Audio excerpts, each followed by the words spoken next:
हाय viewers, आज हम जो आपके लिए टॉपिक लाए हैं that is curl of a vector field. हम वेक्टर फील्ड का कर्ल कैलकुलेट करेंगे। इससे पहले हमने डाइवर्जेंस और ग्रेडियंट दिया था पिछले वीडियोस में।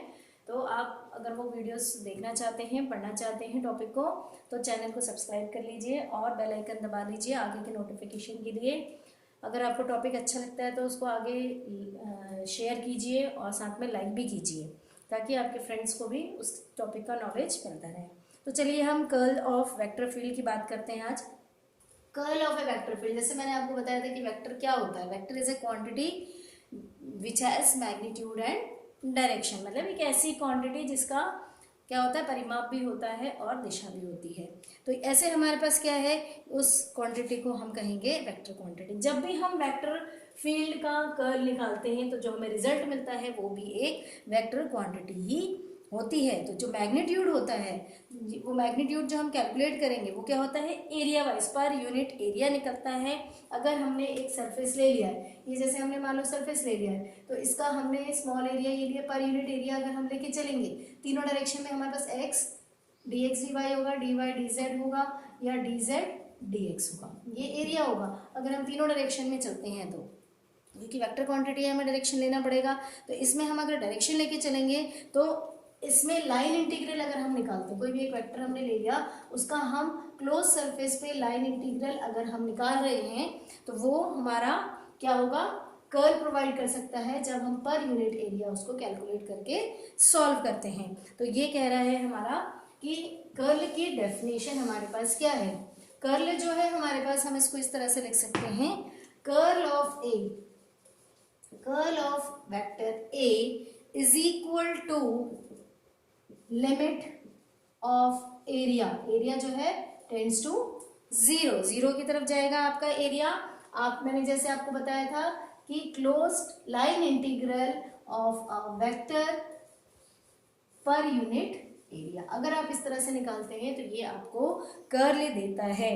और जो इसका डायरेक्शन है, इस एरिया वेक्टर का जो डायरेक्शन होगा वो आप किससे निकाल सकते हैं, आप राइट हैंड स्क्रू रूल से निकाल सकते हैं। राइट हैंड स्क्रू रूल में जब आप अपने हाथ को रखेंगे और उसको एंटी क्लॉकवाइज रोटेट करेंगे तो जो बाउंड्री के अक्रॉस डायरेक्शन मिलेगा वही डायरेक्शन होगा इस वेक्टर फील्ड का, या कर्ल ऑफ वेक्टर ए का। तो यहाँ हमने उसको डिनोट कर लिया यूनिट वेक्टर एन से। तो टोटल हमारा curl of A is equal to क्या है, limit when d A tends to zero, line integral in a closed surface or across the boundary of a vector dot dl upon dA into unit vector n। क्योंकि आपको तीनों के side में, तीनों axis में, x y और z तीनों axis में आपको क्या करना है, इसको कर्ल को कैलकुलेट करके निकालना है। तो जब हम इसको लिखते हैं तो curl is a cross product, cross product. तो क्रॉस प्रोडक्ट को कैसे लिखते हैं हम, डेल क्रॉस ए वेक्टर। अब हमने डेल पता है हमें ऑपरेटर है, और ए हमारा क्या है हमारे पास, if a is a vector along x y and z axis, x y and z axis, तीनों एक्सिस के अक्रॉस चलेंगे तो ए की वैल्यू हमारे पास क्या है, unit vector i a x plus unit vector j a y plus unit vector k z. और डेल जो ऑपरेटर है उसकी वैल्यू आपके पास क्या है, i d y d x plus j d y d y plus unit vector k d y d z. दोनों को यदि आप इनकी वैल्यू सब्स्टिट्यूट कर देंगे इसमें तो आपको कर्ल ऑफ ए की वैल्यू मिल जाएगी और फिर हम उसको प्रूफ करेंगे। तो हम सब्स्टिट्यूट कर लेते हैं यहाँ पे, जरा देखें, डेल क्रॉस ए वेक्टर, तो आपको हो जाएगा unit vector i d y d x plus unit vector j d y d y plus unit vector k d y d z into unit vector i a x plus unit vector j a y plus unit vector k a Z. ये आपको मिल जाएगा। अब इससे आप जब multiply करेंगे तो आपको पता है कि क्रॉस प्रोडक्ट में आपके पास हमेशा i cross i is equal to j cross j is equal to k cross k, ये आप जब भी करेंगे then it is equal to zero, ये वैल्यू आपकी जीरो है। तो आपको कोई भी आई क्रॉस आई जे क्रॉस जे का टर्म नहीं मिलेगा, आपको कौन सा टर्म मिलेगा, आई जे के में कैसे टर्म मिलेगी ये आपको पता होना चाहिए। आई जे और ये के ऐसे हमने लिखा। तो जब क्लॉकवाइज डायरेक्शन में जाएंगे तो हमें क्या मिल जाएगा, आई क्रॉस जे करेंगे तो के मिलेगा पॉजिटिव में, जे क्रॉस के करेंगे तो आई मिल जाएगा पॉजिटिव में, और के क्रॉस आई करेंगे तो हमें जे मिल जाएगा पॉजिटिव में।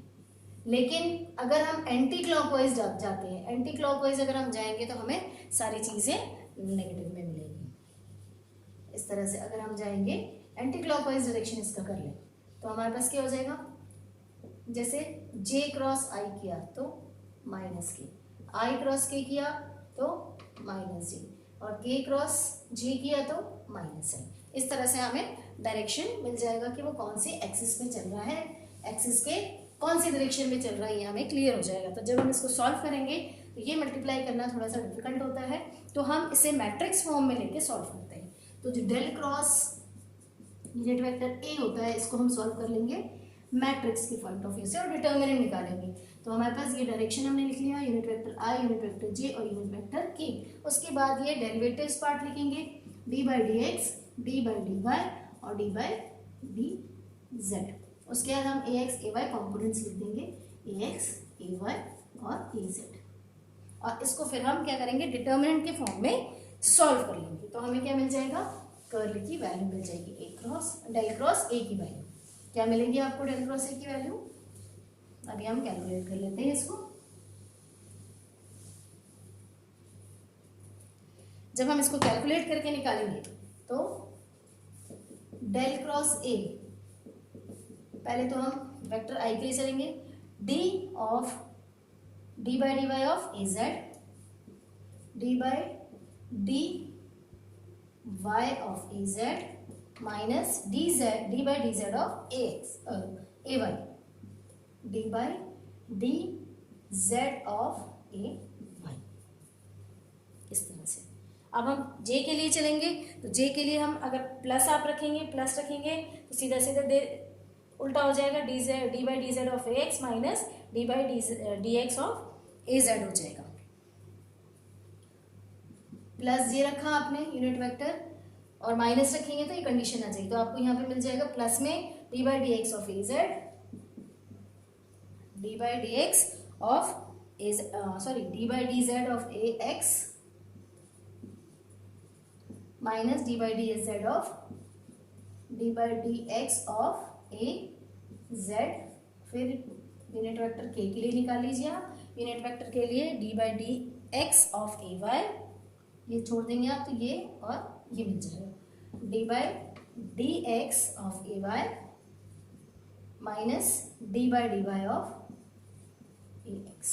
ये आपको कंडीशन मिल जाएगी। अब इसी चीज़ को हम प्रूव करके चलेंगे। तो हम प्रूव करने के लिए सबसे पहले क्या करेंगे, एक रेक्टेंगल कंसिडर करेंगे A B C D along x and y axis. अगर हम एक्स एंड वाई एक्सिस में कंसिडर करते हैं तो हमें जेड कॉम्पोनेंट मिलेगा। अगर हम y और z कॉम्पोनेंट z डायरेक्शन में कंसिडर करते हैं तो x कॉम्पोनेंट की वैल्यू मिलेगी, और अगर z और x डायरेक्शन में चलते हैं तो हमें y कॉम्पोनेंट की वैल्यू मिलेगी। तो हम सबसे पहले क्या करते हैं, अपना एक रेक्टेंगल बना लेते हैं। रेक्टेंगल बना के हम उसको एक डायरेक्शन के लिए कैलकुलेट कर लेंगे कॉम्पोनेंट के लिए, तो सिमिलरली करके हम दूसरे डायरेक्शन के लिए भी कॉम्पोनेंट को कैलकुलेट कर लेंगे।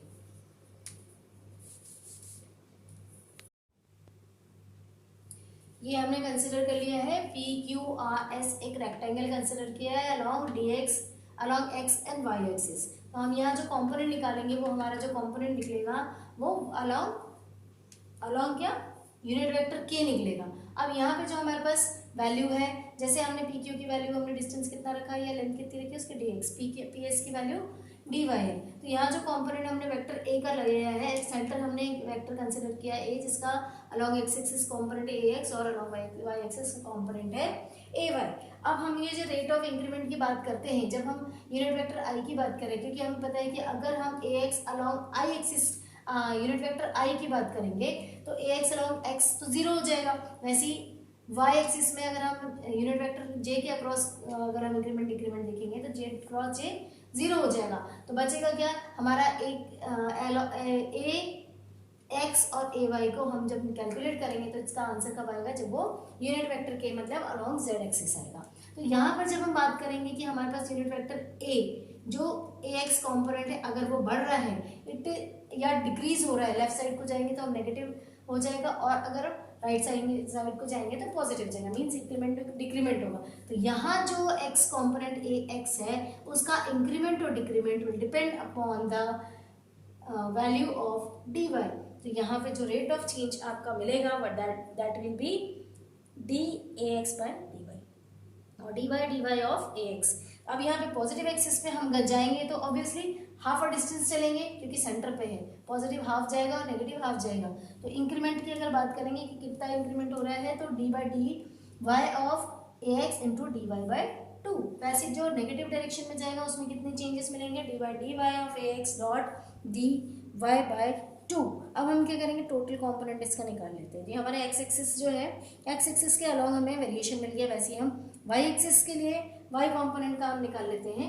तो एक्स कंपोनेंट हमने निकाल लिया, वाई कंपोनेंट हमें क्या मिल जाएगा, पॉजिटिव में चलेंगे तो a y plus 1/2 d of d x A y dot d x. वैसे ही नेगेटिव में जाएंगे तो a y minus 1/2 d a y by d x into d x. ये आपका एक्स और वाई दोनों कंपोनेंट मिल गया है। अब इन सबका ऐड करके क्योंकि जो वैल्यू हमें मिली है इन सबको यदि हम ऐड करें तो हमारे पास एक्चुअल जो z एक्सिस में इसका वेरिएशन होगा वो हमें मिल जाएगा। तो हम क्या करेंगे, एक स्मॉल एरिया कंसिडर करेंगे और इसका इंटीग्रल कैलकुलेट करके निकालेंगे। मीन्स हमने क्या किया, हमें कर्ल निकालना है तो हमें पता है कि it is a line integral in a close boundary of a vector A dot dl। ये निकालना है, किस में निकालना है, स्मॉल एरिया जो हमने कंसिडर किया है dA में। dA मतलब अलॉन्ग z एक्सिस चलें तो dx dy आएगा, अलॉन्ग x एक्सिस चलें तो dy dz आएगा, अलॉन्ग y एक्सिस चलें तो ये हमारा क्या आ जाएगा, क्या आ जाएगा dz और इंटू dx। ये आपको वैल्यू मिल जाएगी। हम तीनों एक्सिस में इसको कैलकुलेट करके निकाल सकते हैं। अब सबसे पहले जब हम इसमें वैल्यूज रखेंगे तो हमें x और y कंपोनेंट्स दोनों रखने पड़ेंगे। तो x और y कंपोनेंट्स हमने यहाँ पे निकाल लिया, तो टोटल x और टोटल y कंपोनेंट पहले कैलकुलेट कर लेते हैं। उसके बाद फिर हम इस पर सब्सटीट्यूट कर देंगे कि हमारे पास इसका लाइन इंटीग्रल क्या होगा। अगर हम लाइन इंटीग्रल देखना चाहें तो ऑब्वियसली जब हम इसको ओपन करेंगे तो ओपन करने के लिए क्या होगा, हमारे पास p से q जाएगा a dot dl plus q से r जाएगा a डॉट dl प्लस आपका r से s जाएगा a डॉट dl प्लस आपका यहाँ पे क्या जाएगा, p से q, q से r, r से s और s से वापस p पे जाएगा। ये हो गया। अब जो हमने यहाँ पे कैलकुलेट करके लिखा था इन सब की वैल्यू सब्स्टिट्यूट करेंगे। मींस आपका पहले पी क्यू का था एक्स कॉम्पोनेंट जो इधर बढ़ रहा था, फिर आपके पास क्यू आर वाई कॉम्पोनेंट, फिर आर एस एक्स कॉम्पोनेंट और ये आपका फिर से वाई कॉम्पोनेंट। तो इसकी वैल्यू सब्स्टिट्यूट करो तो पहले total x component, total x component में आपके ए एक्स की वैल्यू तो क्या हो जाएगा आपका ए एक्स, एक आपका हो जाएगा माइनस में और एक आपका हो जाएगा प्लस में। तो d by d y of A x into d y by 2 और एक हो जाएगा d by d y of A x d y by 2। ये आपका एक्स कॉम्पोनेंट हो गया। अब वाई कॉम्पोनेंट हम कैलकुलेट कर लेते हैं। वाई कॉम्पोनेंट हमें क्या मिलेगा, फिर हम इन सबको सब्स्टिट्यूट करके ऐड करके हम इसमें सॉल्व करके निकाल लेंगे। वाई कॉम्पोनेंट में आपके ए वाई की वैल्यू कितनी होगी, तो चेंज इन ए वाई कितना हो जाएगा, a y sorry this is plus, एक प्लस में आएगा एक माइनस में आएगा, d by d x of A y into d x by 2। ये आपका एक डायरेक्शन के लिए हो गया और ये आपका दूसरा डायरेक्शन के लिए हो जाएगा। ये आपके चारों पार्ट्स में निकल गया, एक पी क्यू में पी क्यू निकल गया, क्यू आर निकल गया, आर एस निकल गया, फिर एस पी निकल गया। तो ये आपका एक पूरा रोटेशन मिल गया आपका ट्राइंगल के अराउंड। अब आप इसको क्या करें, ऐड कर दें। जब आप इसको ऐड करेंगे तो आपके पास क्या हो जाएगा, दिस माइनस दिस, क्योंकि दोनों का डायरेक्शन अलग है। और किसमें आपका ये एक्स एक्सिस में ये डी वाई चल रहा है, तो ये एक्स एक्सिस में डी एक्स इंक्लूड हो जाएगा एरिया के हिसाब से। और जब आप वाई कॉम्पोनेंट लेंगे तो इसमें डी एक्स इंक्लूड हो जाएगा, दिस माइनस दिस हो जाएगा। तो टोटल कॉम्पोनेंट आप निकालेंगे, टोटल वैल्यू आप इसमें कैलकुलेट करेंगे, तो आपको line integral अनक्लोज्ड boundary of A L, ये आपको क्या मिल जाएगा।